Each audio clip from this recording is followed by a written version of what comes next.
Општина Штип на вработените ќе им исплати К15 за 2 години.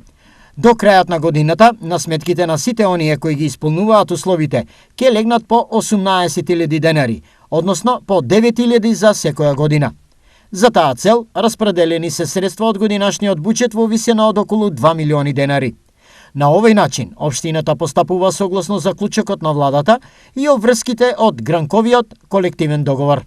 Денеска на 22-та седница на Советот на општина Штип, Советот едногласно донесе одлука за прераспределба на средствата за буџетот за 2022 година, со што на вработените во општина Штип им се овозможи да добијат К15, популарно наречено, за 2 календарски години. Воедно сакам да информирам јавноста дека денеска на истата седница, исто така едногласно, Советот на општина Штип донесе одлука за доделување на стипендии и парични награди на учениците кои што постигнаа изморени резултати на државни и меѓународни надпревари во 2022 година.